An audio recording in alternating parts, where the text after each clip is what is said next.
You know, when you think of Disney's 1991 classic Beauty and the Beast, what comes to mind? For most of us, it's just this perfect, magical story, a tale as old as time, right?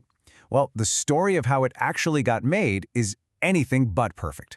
It's this incredible tale of failure, of tragedy, and of a last-ditch breakthrough that literally changed animation forever.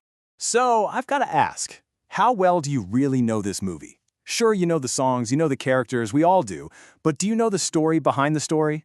Because trust me, its real story is way more dramatic, a lot older, and honestly, so much deeper than you could ever imagine. We're going to pull back that big velvet curtain on this one. Okay, so first, we have to go way, way back. Long before Walt Disney ever put pencil to paper, this story started in 18th century France. And, it had a completely different purpose. I mean, just look at the timeline here. The original novel came out in 1740. That is more than 250 years before the Disney movie we all know and love. And the version that most people knew back then was actually a shortened one from 1756. It's an ancient story. And here's the key thing, the meaning of the story completely flipped.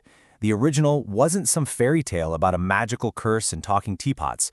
No, it was a really practical lesson for young women who are about to enter arranged marriages. Think about it. It was about learning to look past a partner's, frightening exterior to find the good person inside. That's a pretty useful skill when you have zero choice in who you marry. The characters themselves were basically symbols. The Beast wasn't just some roaring monster. He was actually described as kind, well-educated, and polite. And Belle, she wasn't just a girl who liked books. She stood for reason, for enlightenment, for using your head and your heart to see the humanity in a really terrifying situation. Okay, now let's jump forward a couple hundred years, to the 20th century where this very same story caused decades of headaches at the Disney studio. Long before it was a massive hit, this movie was seen as completely impossible to make. Get this, Walt Disney himself tried to make it happen back in the 30s, and then again in the 50s, but he thought the story was too static. I mean, most of it is just two people talking in a castle, right? Not exactly action-packed. Then decades later, in 1989, the studio tried again with a dark, non-musical version, and the first storyboards were so bad that the whole project almost got shut down for good. In fact, people inside the studio actually called it one of Disney's most cursed projects. It just seemed like it was doomed to fail, over and over again. And this is when a Disney executive named Jeffrey Katzenberg made a totally radical call. He scrapped everything. He told the creative team, throw it all out, we're starting over. And this was just 18 months before the movie was supposed to hit theaters. But that completely desperate move is what led to the single idea that didn't just save the film, it completely redefined what a Disney musical could be. And that breakthrough, it came from a totally different world, Broadway.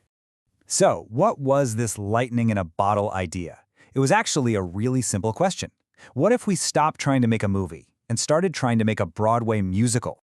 See, this meant making it a musical-driven film. So they brought in the geniuses Howard Ashman and Alan Menken, who were hot up their success with The Little Mermaid. And their job wasn't just to write some nice songs to sprinkle in. No, their mission was to write songs that actually told the story. And oh my gosh, the results speak for themselves. The opening song, Belle, in 5 minutes, bam. You know exactly who she is, what she wants, and why she feels like a total outcast. Be Our Guest single-handedly turns a scary prison into a place of magic and wonder. And Something There? That's the song where we literally get to hear the exact moment their feelings start to change. The songs became the engine of the whole movie.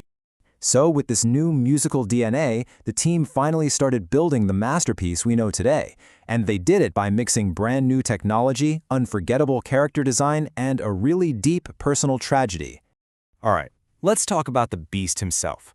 He wasn't just some generic monster. He was literally a recipe of different animals, all chosen to make him look both scary and kind of regal. But the secret ingredient, the thing that makes it all work, the eyes.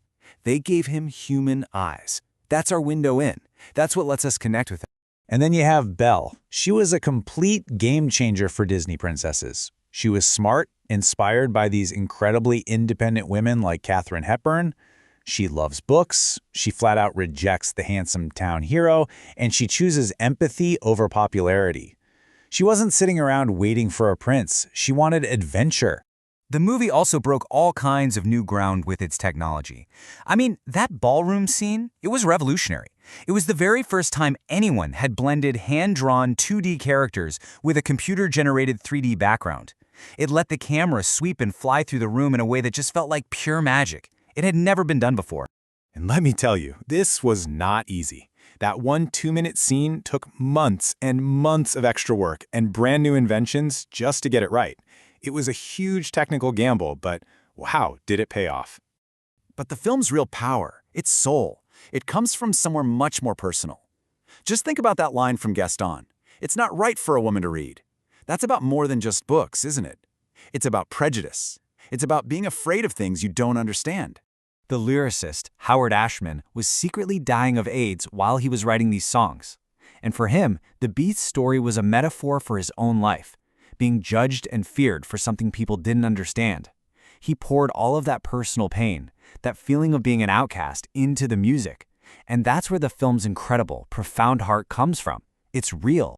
And the result of all of this, the struggle, the innovation, the heartbreak, was just historic. Beauty and the Beast became the very first animated movie in history to be nominated for the Academy Award for Best Picture.